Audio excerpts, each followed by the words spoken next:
and Superman, and Superboy, and Supergirl, or Superman. This is Jason J. Lewis, the voice of Superman on Justice League Action. This is Mark Wade, writer of Superman Birthright. And you're listening to The Krypton Report. And you're listening to Krypton Report. Up in the sky, look! It's a bird! It's a plane! It's the Krypton Report! The All Things Kryptonian podcast, including Superman and Supergirl. We discuss games, movies, cartoons, TV shows, and comics. Find us on Facebook, Instagram, YouTube, and Twitter. Welcome to the Krypton Report. This week it's brought to you by Comfy Shoes. Don't forget, everybody, if you wear shoes that hurt your feet, you're an idiot. And I say that with love. How you doing, James? Yeah, because I've been hurting my feet for a while. Thanks for calling me an idiot, Tyler. How's it going? I'm right there with you, bro. But but like I said, you know, Lieutenant Dan says, take care of your feet. My wife said before, she'll say things like, oh, these shoes just look cute, but they hurt my feet. Why do you wear them? Or, hey, I want these shoes to go with this. And I'm like, okay. It's just like when you were in middle school and you'd have a high school, a dance, and all the girls would wear these shoes, but then as soon as it was time to dance, you found all the shoes piled up in the corner and they were just barefoot. And you're just like, then why did you wear those shoes in the first place? I'm a practical person. Because they look pretty. Yeah, I'm a practical person, so. Well, I mean, my pair of Stacey Adams that I have for my suit, they're not exactly the most comfortable pair of shoes. But they're also not the most expensive pair of nice shoes either. I'm sure if I would have spent an extra $100 on them, I probably would have got a nice comfy pair. But I won't be wearing them very often. I wore them for the wedding recently, and hopefully when I need to wear them again in the future, I'll be able to throw out an extra $100 and buy me nice $150, $200 pair of dress shoes that are comfy and supportive. Those don't really work. Those words don't actually go with dress shoes, but but we got a lot to cover here, so let's just dive in, man. You ready?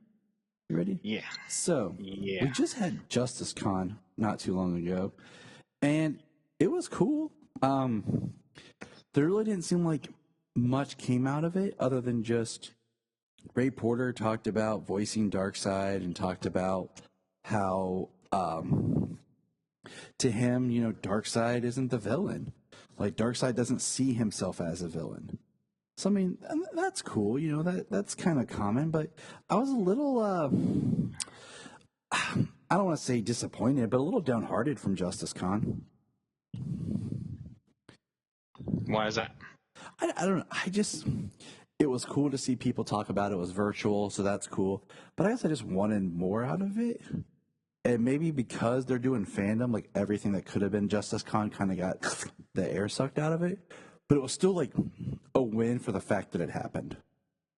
Well, I mean, Justice Con was put on by fans. Exactly. That's what I'm saying. It's a win. So, it's a win because it happened. But it's just kind of a bummer that I think maybe Zach would have said more or had something had we not had the what's coming fandom up. Coming up. Yeah.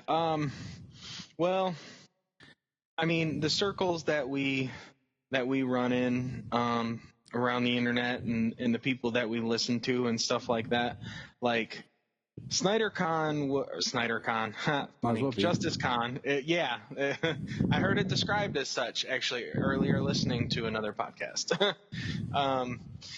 Justice Con was more newsworthy and more popular in the circles that we, run in than San Diego Comic-Con at home. Oh my God. And that's why I'm saying it's a win. San Diego Comic-Con was a huge disappointment. And I think there's a couple of things I want to watch, but there's only like maybe 3 panels total that I want to watch. And one of them being The Boys, because 1, The Boys is awesome, and 2, Aisha Tyler was the moderator, and she's fantastic. she's always fun. Yeah. But I mean, the Bill And and she Ted. loves Batman versus Superman. She thinks it's a masterpiece. Well, because she's awesome. Yep. But I feel like because all the bigs pulled out, you know? I mean, we got that New Mutants trailer that was kind of cool, but I'm still waiting to see if it'll actually happen. You know? Like if we'll actually get a theatrical You mean release. actually... Oh, okay. I was going to say actually see it or actually get a theatrical release.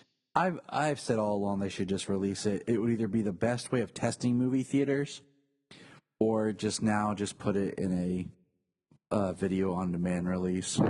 Yeah. Well, seeing as it's like spotty all over the place about like release, like theatrical release and stuff like that, like, I mean, if they started to do what they're doing for Mulan, that news just that recently came out. Like it's going to be released in theaters, but that's not like the main go for it. Like the main way to see it is going to be $30 through the Disney Plus app. And let me just throw this out here real quick, side tangent. The way I explained it, like with Jania, is basically Disney Plus is their online portal. You know, you pay a subscription fee for all the other stuff, but if you want to watch Mulan, they're going to put it on Disney Plus as a video on demand. So it's no different than any of the other video on demand movies that come. The only difference is now, by them exclusively doing it video on demand through Disney Plus, they don't have to share revenue with anybody. Yeah, distribution, producing it, distributing it, and then in turn the profits that come back, it's all straight line Disney. Exactly. It's not putting it out in all these theaters where all these different people get a cut of it. All these different companies get a cut of the sales. Even if you think about it, like putting it on iTunes and Amazon or like your cable video on demand, they all get cuts of the. Now you're just saying, hey, we're Disney. If you want this, you can only get it through us. Yeah. From a business point of view, it makes sense. From just the fact of the theatrical world and what we're living in, it doesn't. I'm always baffled by how much of a backlash there was when Universal released Trolls, and then how much it didn't seem like nothing was affected when Warner Brothers released Scoob, because those have been like the 2 biggest films that were planned for theaters that have done home release video on demand. Yeah, because Bloodshot only had opening weekend. Birds of Prey only had a couple of weeks. Yeah, so let's see. I saw Birds of Prey, and then we saw Sonic the Hedgehog, which was for my Sonic birthday. only had a few. Yeah, Sonic only had a couple of weeks. And then we Birds of saw Prey had a few. Onward, and then after that is like the next week or 2 is when theaters close down. Mm-hmm. You know, so, but yeah, it just, I'm not freaking out or upset about it. People are losing their mind. So I'm like, if you don't already have Disney Plus, you're telling me that doing like a free trial of it, then ordering Mulan's going to kill you? Or the fact like it's no different than any other video on demand. Like, I don't know. It doesn't really bother me because yeah, the price tag is high, but I get it from where they're at. Well, they've got to imagine. You've got to imagine business wise. They're going to be like, okay, well, if somebody's going to rent this in their house, they're more than likely going to have at least a few people, at least just the people in their home. You know, maybe they even want to invite some friends over. Like, you know, what would normally be, I mean, a family of 4 can go to the movie theater and easily spend $60 to see a movie. Yeah, I mean, easily. on the low end, So Janine and I can maybe, on an average, get the four of us to see a movie when we're smart. We can probably drop $20 on tickets. Okay, that usually comes like the AMC Tuesdays or like an earlier showing or whatever. So we'll say 20 to $22 on tickets. Okay, then the popcorn. Okay, but my thing is, I don't mind paying that going to the theater for the experience and the big screen. Like, I have a sound bar, I have a good TV, but nothing beats being in the theater. But my thing is, if I could, like with Mulan, because we'll probably end up renting it because Jania really wants to see it. We'll probably invite my nieces and nephews and stuff over and make it like a party. You know what I'm saying? exactly. So if everybody like a $30 price tag for video on demand film for what would have been a theatrical release. I mean, and a family film. You know, like a film that was geared like so that I can have my kids and invite more kids and families over, and then like if everybody chips in a few bucks, that $30 price tag is gone. Compared to like if I had to drop $30 to watch The Invisible Man, where it's going to be just me. Right. So, but yeah, so that was our little tangent for today. Let's see. What else? Some things from Justice Con, though. I mean, like the Ray Porter panel was pretty cool. Some of the stuff I saw.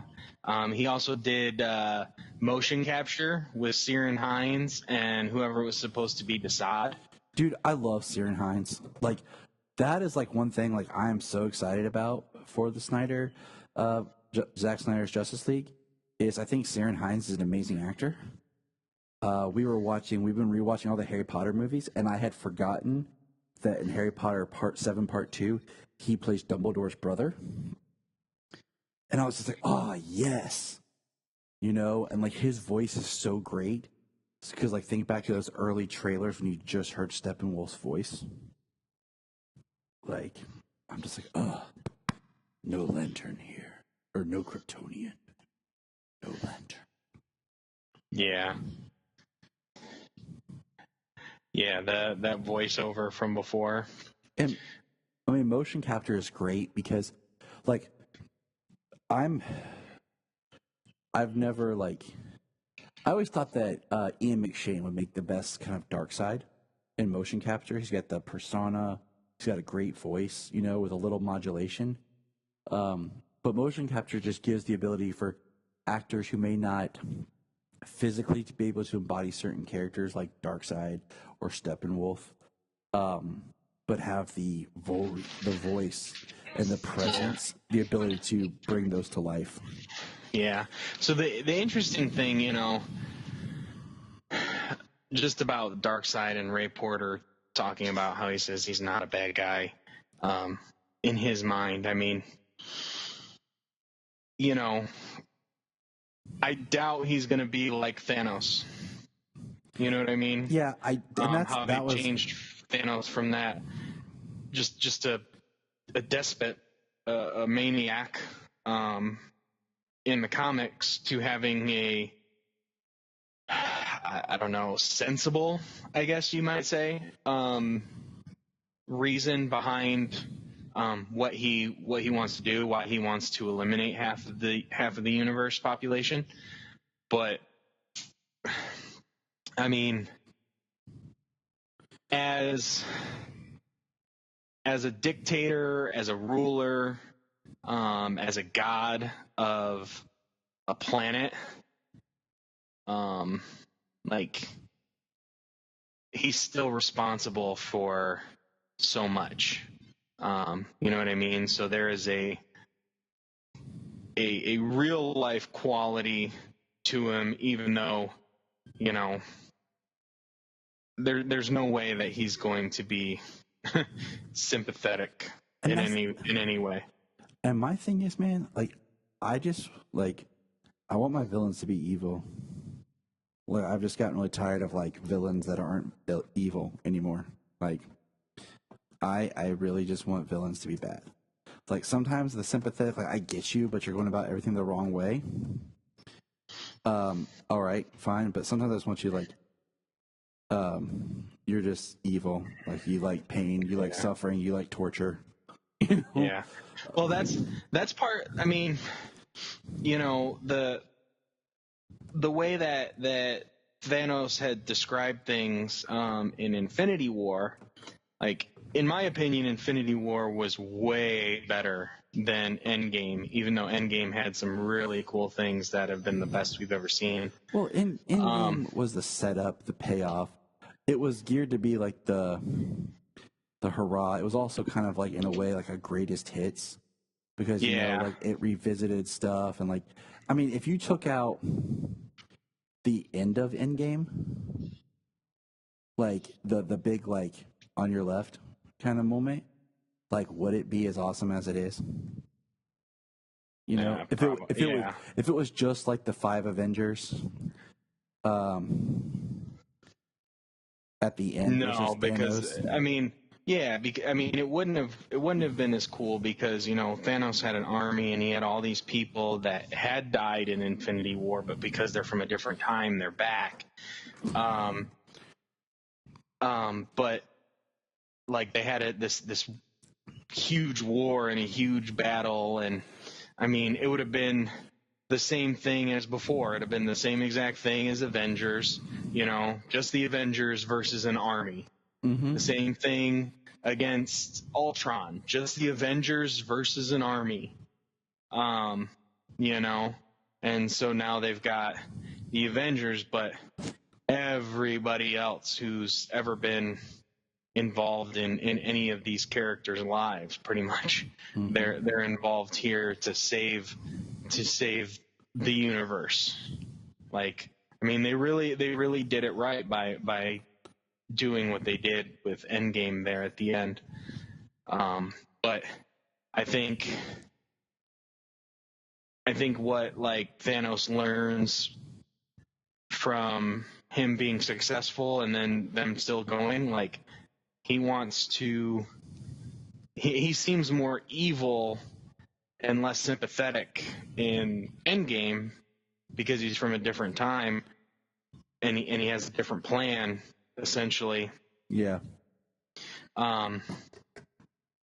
So I'm not saying that it translates like this evil guy makes the movie less interesting, but I think the movie in itself was a little less interesting. Like you said, it's a lot of throwback, a lot of callbacks and stuff.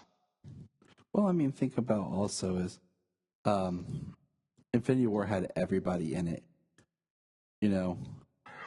and Endgame stripped it all back down. Well, come on, the real hero of Endgame was a rat. Yeah, I mean that's the best way. I mean, how else can you? If the rat didn't accidentally somehow activate the portal so he could come back from the microverse or whatever they call it. I think they call it the microverse and Quantum realm. Or the quantum realm. There we go. If a rat hadn't somehow done what it takes genius scientists to do, they never would have figured out time travel. Yep. Yeah. So yeah, I mean, dumb, stupid luck is why they won out in Avengers Endgame. I mean, yeah.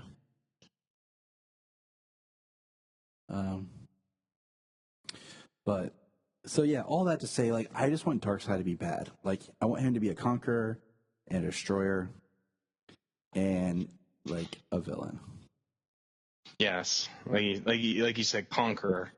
I mean, Genghis Khan and Alexander the Great. You know what I mean? Like, definitely. Just master of all he surveys. So, but we also, I mean, we got I guess the biggest thing to come out is we got the black suit tease. And yeah, that was awesome. Okay, it was awesome. But let's think for a second. One, I've never been a huge fan of the black suit. I like it, but it's not like, oh my god, the black suit, because we also saw it in Man of Steel. It was quick, but we saw it. The other thing, and this is what's baffled me, okay? With Justice League, there was a deleted scene. The deleted scene is him coming down and talking to Alfred. That is the scene they show us with the black suit. So either two things have happened. One, they recolored the suit digitally for the black suit, or they recolored the suit digitally for the blue suit. Okay, so what along that, because when I had seen it, I had initially said, like, now it makes me think, like, they did have the black suit, and they color graded it for the red and blue, and then, you know, for the reshoots, they made that chrome underlay, crappy looking suit that they had for Justice League. Right. And then cut that scene. Yeah. But from what I just heard, so basically they changed the suit a little bit because Warner Brothers wouldn't let him do a black suit. Warner Brothers wouldn't let him do a black suit for Justice League at the time, because at the time he was making concessions to get the movie made, for what the execs were trying to get him to do. So what they did was they actually laid things in, like, on the sly, so that way they could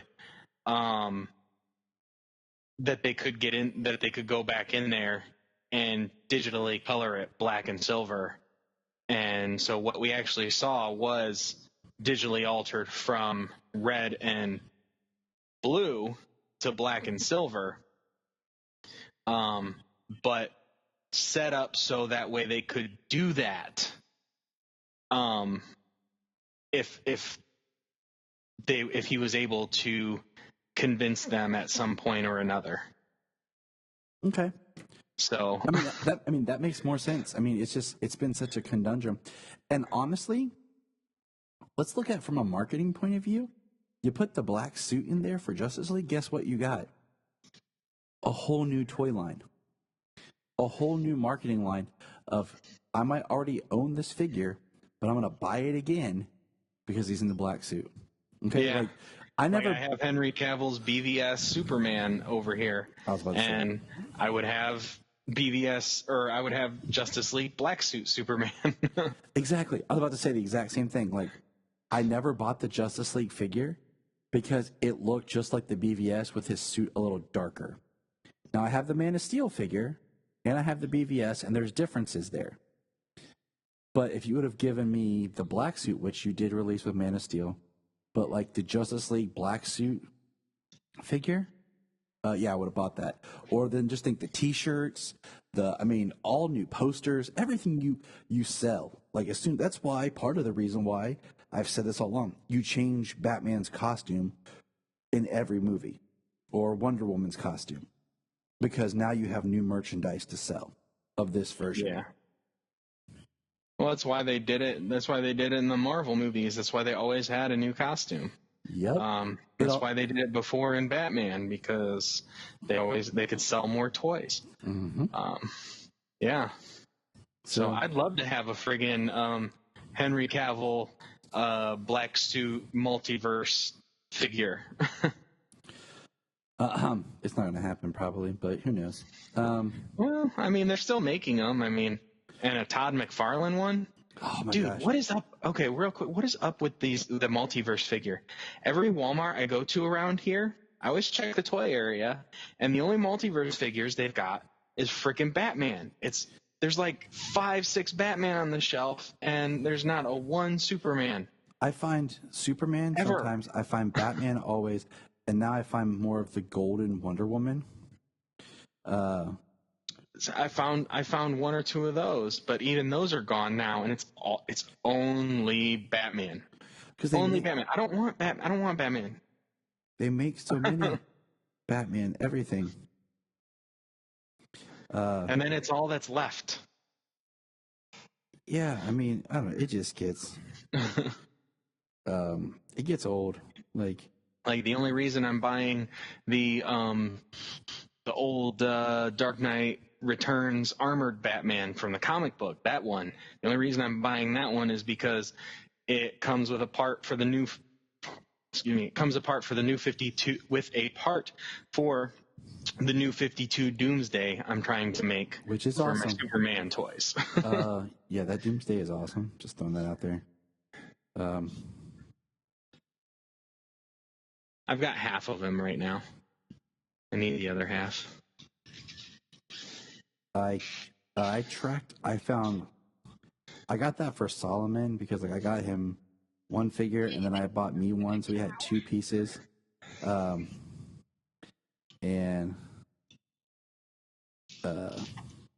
it took some time, but eventually I was able to get them all. Yeah, I'm working on it. But yeah, so I mean, anyways, moving on. That was pretty much, like you said, that was the biggest thing to come out of fandom. So let's talk a little sad, okay? We got the notice that DC Universe is no longer doing the annual subscriptions.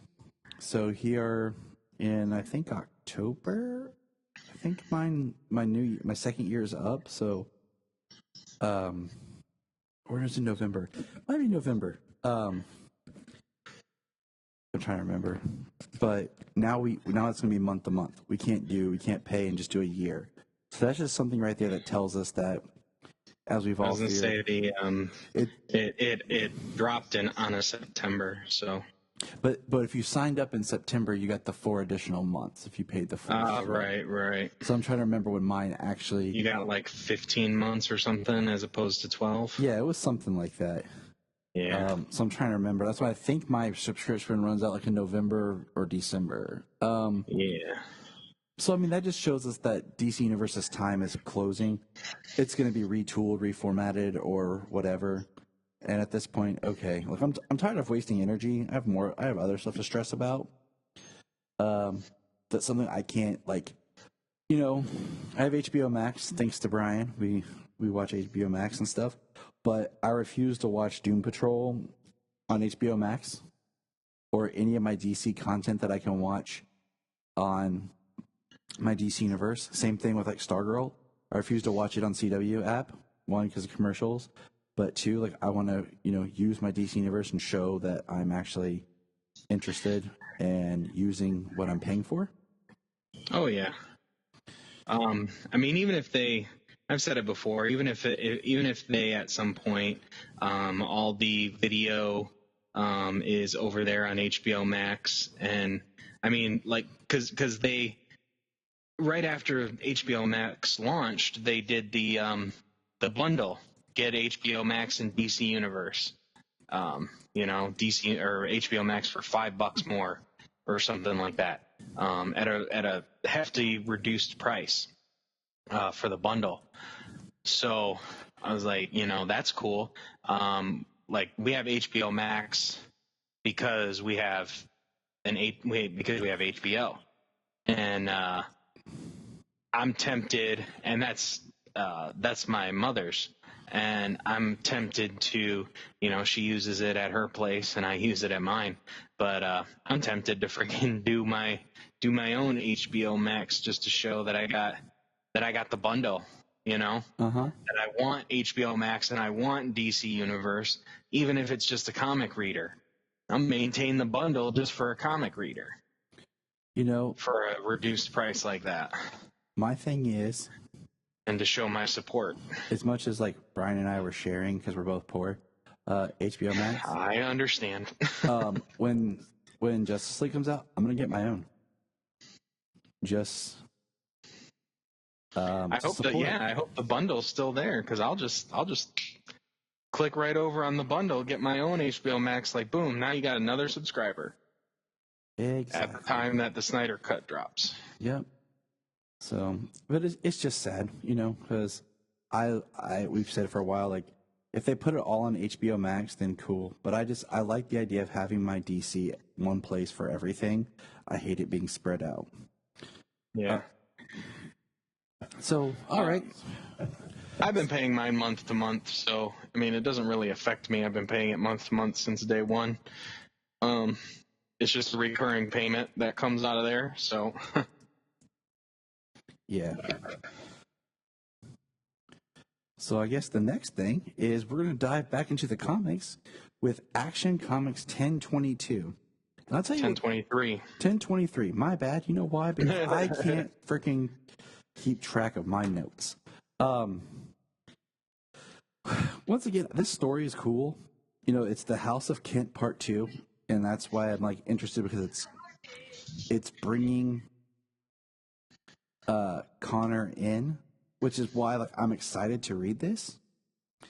In this storyline, but the cover is Superman versus Red Cloud, and honestly, seriously, Red Cloud's still around. Like, Bendis, you are drawing this out. Like, this storyline has just gone on way too long. So the one thing I enjoy about, I believe it's this issue.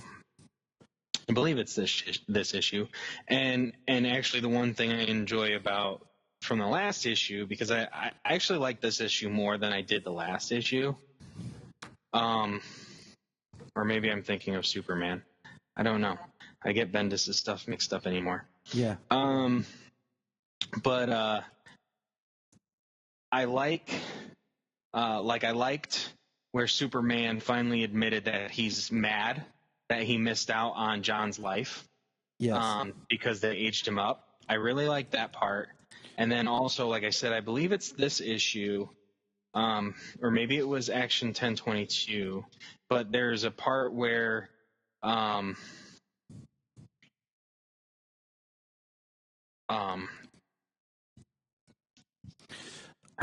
think it was. I'm trying to see real quick if this is. No, I think it was in Superman where he lost it because he's talking to Dr. Fate.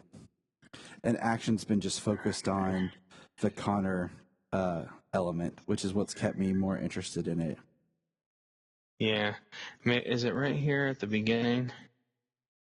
There was something I can't remember which issue I read it from now. That kind of sucks. But the fact that Superman has been busy with Rogol-Zar, that Superman was busy with Leviathan, and that Superman was busy with Lex Luthor and the Year of the Villain. So many of these things have been so major and have kept his attention that it's allowed the Invisible Mafia to exist exactly like they say, invisible. Like, it allowed them to exist under the radar. So I mean, it's a nice story element that explains why Red Cloud is still around, because because her and the Invisible Mafia have been flying under the radar with everything that Superman's been dealing with. I get that, but I'm just like, man, like, I just feel like this has been the most drawn out story that we've experienced in like a while. I don't know. I just, like, I'm reading this and I'm like, man, I am totally like, this Connor storyline it's awesome. You know, like, I think, and I've said this before, and I even tweeted this at Bendis, and I know I've said it to you before, and you're probably like, shut up, Tyler. I know. I think now is the time that Connor should get his own moniker, and not, because he can't be Superboy and Superboy, or like the Superboy now and then John's like a Superboy of the future or something. Like, Connor needs his own title. He needs to be whatever. Yeah. You know, I don't know right now. Okay, give me a little bit of time. I'll come up with something. Yeah, I love that the Super family is getting bigger here. I'm actually waiting for one of my dang kids to bring me my tablet, because I just read Supergirl issue 42, which was the last issue of her run. She came out of the Infected storyline and had a couple of issues to finish it out. And like the way it ends, is actually is kind of cool because there's doubt. There's doubt cast over her because of her actions as one of the infected by the Batman Who Laughs. And so there's doubt and everything, and like this general is trying to place her under arrest, and the people won't let it happen. And she says they want to save me now. She said, maybe I'll never quite feel like I fit in here the way Clark does. Maybe there will always be people like the general who will never trust me. She says, maybe I don't belong on Earth. I didn't choose to come here, but I chose to stay. And maybe that's enough. I don't want to pretend to be something I'm not. Trying to live a human life isn't why I'm here. And I don't want to forget where I come from, what happened to my world. Krypton reminds me how much better this world can be. Maybe someday Earth will feel like it's truly home. Maybe I'll be able to show them a better way. Turn page. There we go. But for now, I have work to do. And she just flies off with Krypto, and it says, never the end. That's awesome. I mean, that's like Goosebumps ending right there. Like, not Goosebumps like R.L. Stine, but like, just really great done work. So, yeah, it was really good. The Supergirl run was pretty decent. Since Bendis came on, and this story has been running in conjunction with what's been going on, but she's been off world, been doing her own thing. But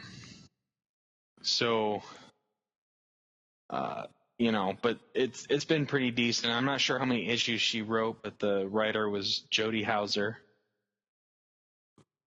I want to read it once it's all collected, just because like I read some hit and miss. It's been I've been keeping up with as much as I can. But like you said, in this issue, like Red Cloud, like the beginning of it, she attacks Lois and Jimmy. And we get if you look at just we have an awesome shot of Connor, John, and Clark flying away. It's just the three of them. It looks awesome. And the fact they show up, they fight Red Cloud, and she refers to them as family. And I mean, it's powerful, and I like it. She tries to come at them and suffocate them. They use their super breath. Should I super inhale? John says. Clark says no. She threatens his family. And Lois is like, who's this guy? I'm Connor. Then Red Cloud tries to go into John. Lois has a nice bit there, though, where she's like, he looks like if you and Lex had a baby. And then it's kind of a panel where they all just kind of look stunned. And then she's like, wait, is he?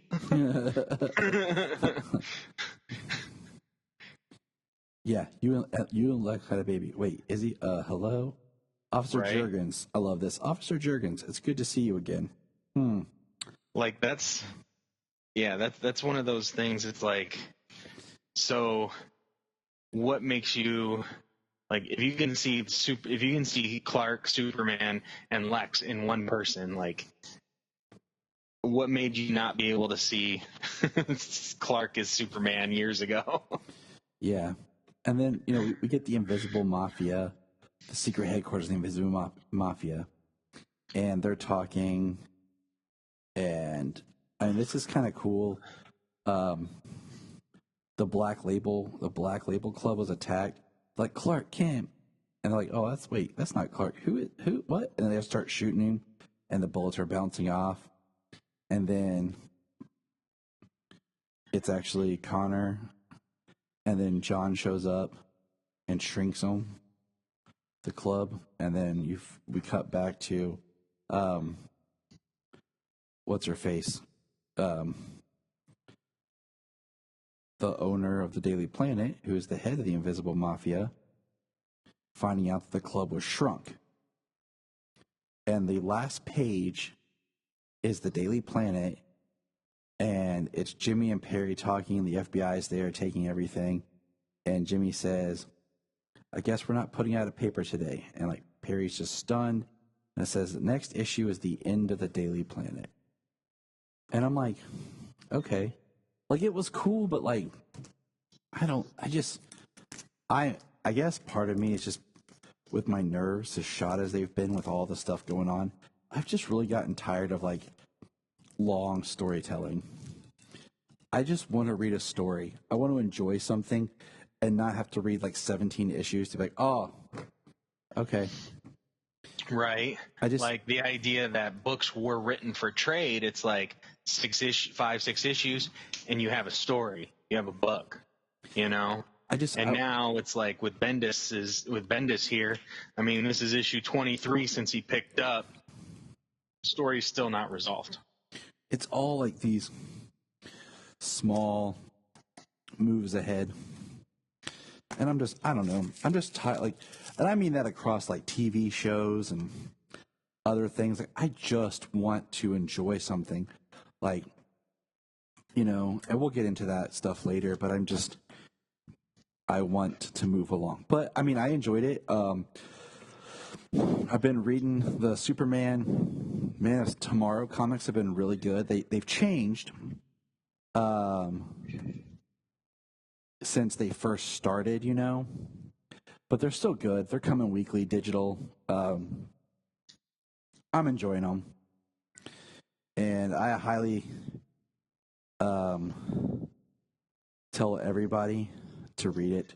If you're looking for a good Superman that's not Bendis, this is your book. Nice.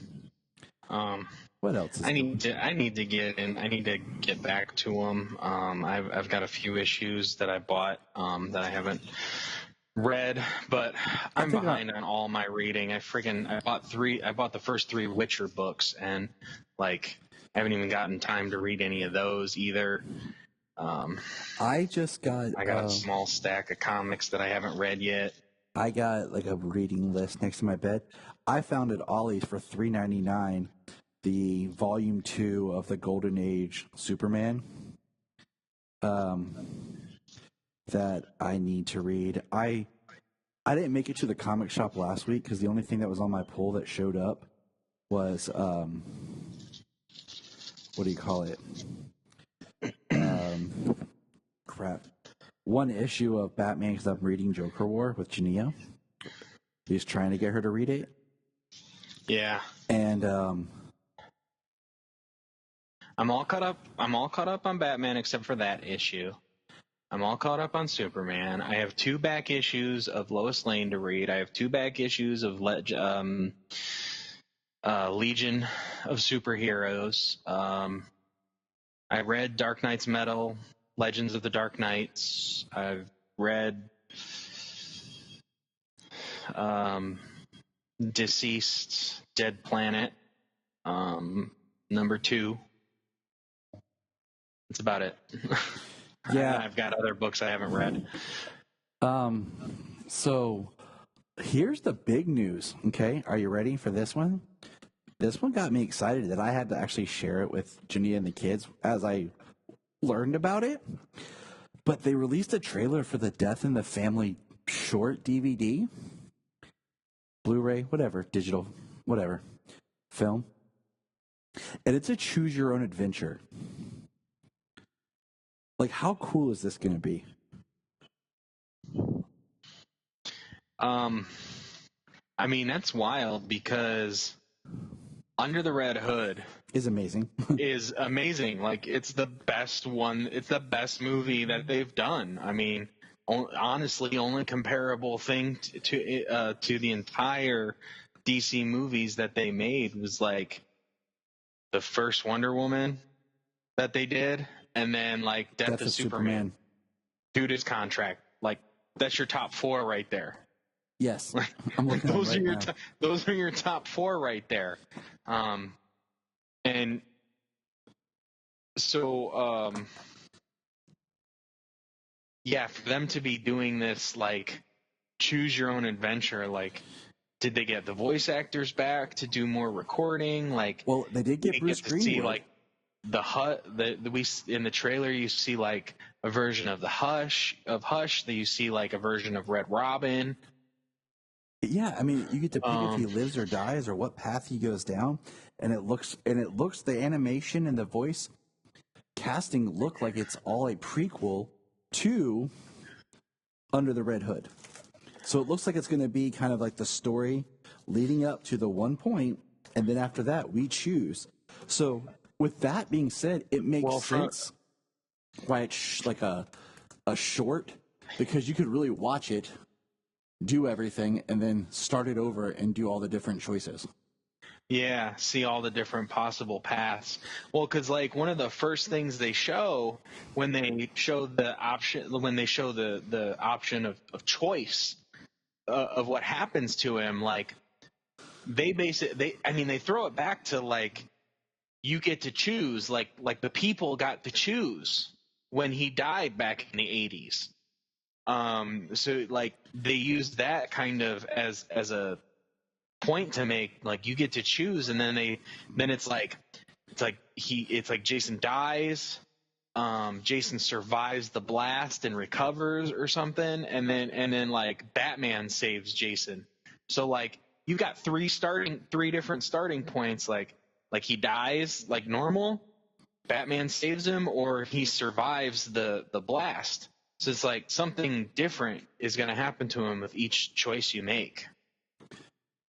Okay, so while you were talking, I looked up a couple of things real quick. The voice cast is, and I'm double checking something real quick here. Yeah, so it is all the same voice cast, except they have the kid who played Jason Todd in Under the Red Hood, not Jensen Ackles, who was Red Hood. So it shows Bruce Greenwood back as Batman, John DiMaggio as Joker, Vincent Martella as Jason Todd, Talia al Ghul is Zahara Fazell, who's done Talia on something else, I believe, too. And then it has Gary Cole back, but this time he's Commissioner Gordon instead of Black Mask. Oh, she played Violet Harper on Young Justice is what it was. I knew I'd seen her voice something DC before. Oh, that's cool. So, yeah. So I'm excited. Like, this is gonna be a very interesting film to discuss. Just because we all have a different option. So maybe we'll, depending on how many different like choices there are and how it plays out, maybe you'll go a path, I'll go a path, and Brian will go a path with something, and well, then that's how we'll discuss it. Is trying to, like, all of us having taken a different path. So I don't know. We'll see once it comes out, and yeah, I mean, we'll just have to wait and see, right? Yeah. I definitely can't wait.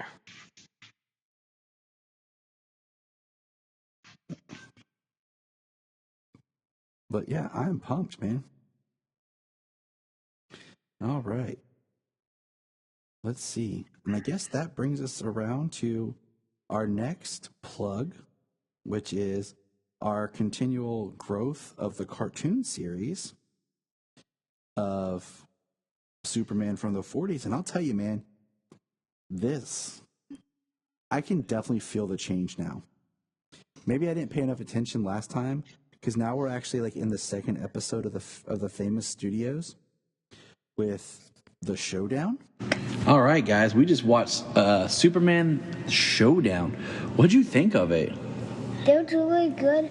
My favorite part when Superman flies the guy and he just swoops for the air and gives him to the police. What'd you like, Sayla? I like I can't remember. Yeah? Yeah. I do want to add Sayla's wearing her Superman pajamas. Solomon's wearing some Batman pajamas because they's cool kids. Yes, I have Superman. You know what my favorite part was? What? Is when the boss thought that he was talking to his henchman, but really it was the real Superman. That was really cool. Yeah, me too. I like that part. Yeah? You guys want to watch another one? Yeah. Okay. And we will go that one. Yeah. And I will tell you right now, like, I can feel the difference.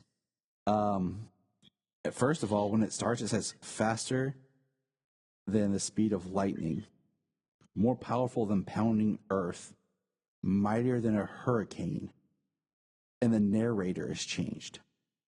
You know what? I don't think I caught it. Well, I mean, I watch it on DC Universe, and they kind of skip all of that. I do from too, episode to episode. but I always stop mine because what I do is I watch one, I stop it, and then the kids and I talk.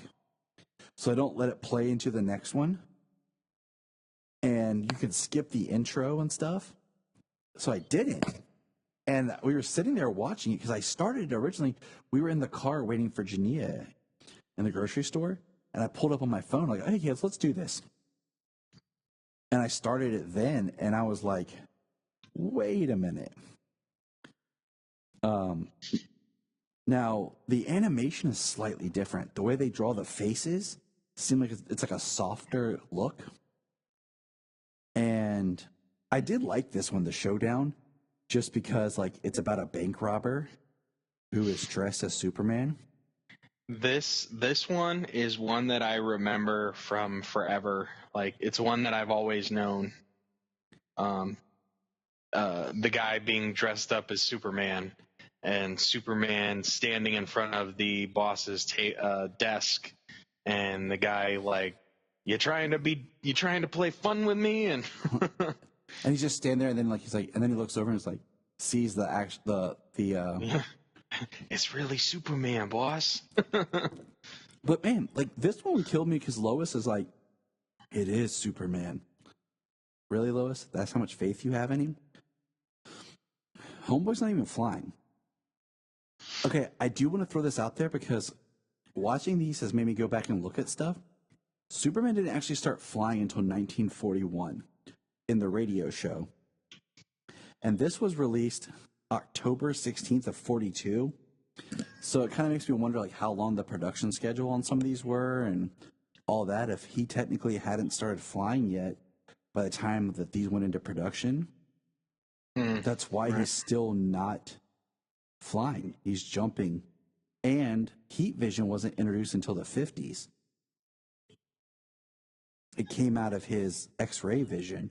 They introduced heat vision as the next power. So it's more interesting because we get Superman just kind of, he falls down one of those stereotypical where the mafia guy presses the button and he falls through the floor. And I'm like, why doesn't he fly up there or like jump? And it's just kind of funny because the boss in this sounds a lot like Humphrey Bogart. See? But I will say, like, this one didn't feel too jarringly different, but as these go, I can definitely see a lesser quality. Especially the next one. But anyways, what's your thoughts on the 11th hour? Or the 11th hour is the next one, but on the Showdown. I mean, it's one I've always remembered. It's one I associate with the Fleischer cartoons, with that era. I mean, before really, going back for the rewatch and finding out different studios worked on one half and the other, like I never knew that it was something different, that it was a different team, a different studio. I've always enjoyed it.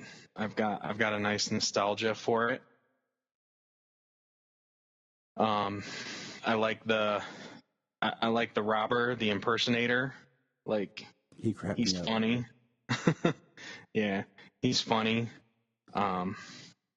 And I mean, the boss, he's mean. He cracks him with a friggin' golf club, knocks him out of the chair, you know? So, I mean, it's really cool to go back and see that time of Superman where he's taking down bank robbers and stopping mobsters. I love that. And that's part of why I got excited, like, watching these. Like, I'm like, I love Superman taking on common criminals, because to me, it's just like, it's that joy of just like, yep, you're screwed. Like, you're trying to fight Superman, bro. It's not happening. Sorry, man. It's not gonna happen. But it's just it's like refreshing, because I just, like Superman taking on the ones that you're just like, yep, it's over, man. You suck. Mm-hmm. But anyways, any other thoughts on that episode? No, I like it. Yeah. I do. I like it. It's one I've always associated with the show. In all honesty, I mean, like, the four I probably associate most, is the first one, the Mad Scientist, the Bulleteers, the machines, the flying machines, and then this one. And spoiler alert, bro, this has been my favorite so far of the famous studios. Yeah, spoiler. Well, after the next few that I watched too, it's definitely my favorite so far as well. So, but I think that's where we're going to put a pin in. And with this one, what is your thoughts on the next one, which is the 11th Hour? So that was the underground world. What do you think, Sayla? I think Superman. I think the Eagle. I think the Superman saved the Rose and the guy. Yeah. Yeah. What's that guy's name? Mr. Henderson? Mr. Henderson. I think it was weird. Like, Clark didn't do anything. Then he sounds like he has a different voice. And then he didn't show up to the end. Yeah. He just take it off. We're just watching Superman cartoons. I think that's cool. It was weird. Like, yeah, the eagle and the. He felt like Birdman, and it just, I don't know. These aren't as fun as the first ones, are they? Superman doesn't do nothing but like punch people and show up at the very last second. I don't know. It's kind of sad. Kind of a bummer. It's not a bummer. That's sad. Wait, I don't want Lois and this. This one confused me a little bit, but thinking about it and everything, I assume it was just a war propaganda thing. Exactly. It was Oriental people. They didn't specify like Japanese. It almost looked Chinese. I just want to put this out here real fast. It was released 11/20 of 1942. Okay, so yeah, it doesn't look, like I said, it doesn't look Japanese. Like, in all honesty, it looks more like Chinese. It looks like they're in China. And it starts off with him as Superman. Like, that's the first. Like, usually he's Clark, changes into Superman, but he's Superman already doing stuff. Yeah, and then like right away, like talking through the wall to Lois, like he's as Clark. But like I said, it was kind of confusing because Superman just 11 o'clock every night he goes out and starts sabotaging, like blowing up warehouses and destroying ships, pulling ships under the water and things exploding. Like if people nowadays saw Superman like that, like they'd have a freaking fit, man. Like you said, it was straight up propaganda. And it was so different. I mean, Lois gets captured and she's in front of a firing squad and he, drops down and stops them. I mean, he pulls a a Japanese. Well, I mean, it feels like Japanese, but you're right. Like there's no direct. Yeah, I mean, you assume it's probably Japanese because of the time, but He pulls the honestly, ship. at the time, any Asian person probably looked the same. Like they didn't care. They didn't care. They didn't understand the difference in the nationalities of the different nationalities of Asians. But also, like I said, like the way the buildings were and stuff, it looked more Chinese than it did Japanese. You know, I like my favorite part is when he pulls like the ship down with the anchor. That was cool. Yeah, that was really cool looking. But the episode started by like retelling his origin with like it started with the planet and all this. And I'm like, man, this feels kind of like filler, but it sounds like a new narrator. The voice cast even sounds a little different. Like, and Clark's lines and stuff are less and less. Maybe, excuse me, one line of dialogue? Maybe? I don't know. Like, I just feel like you said, it just felt very much like just war propaganda. Yeah, that was pretty much very, very much how this episode started and that's how it ends. Like Lois gets away, like he rescues her, Lois leaves, she's like getting interviewed. And they're like, what about Clark Kent? And she's like, oh, Superman said he will take care of protect Clark Kent. And then they just go back up to the clock. The time changes. They go back to that Chinese clock tower looking thing. And then boom, explosions. And then that's it. Like, like he went right back to it. Yeah. It was weird. Yeah.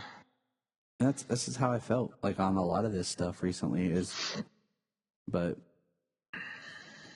yeah. Anyways. So yeah, I mean that about wraps up this episode, man. Anything else you want to throw out there for the good listeners and the good people? Like stay safe. I hope they're healthy, and yeah, stay safe, stay healthy. Be smart, Yeah, be smart, protect yourself and protect others. Like Red Green said, I'm pulling for you. We're all in this together. Yeah. Look up in the sky. Look up in the sky. Look in the sky.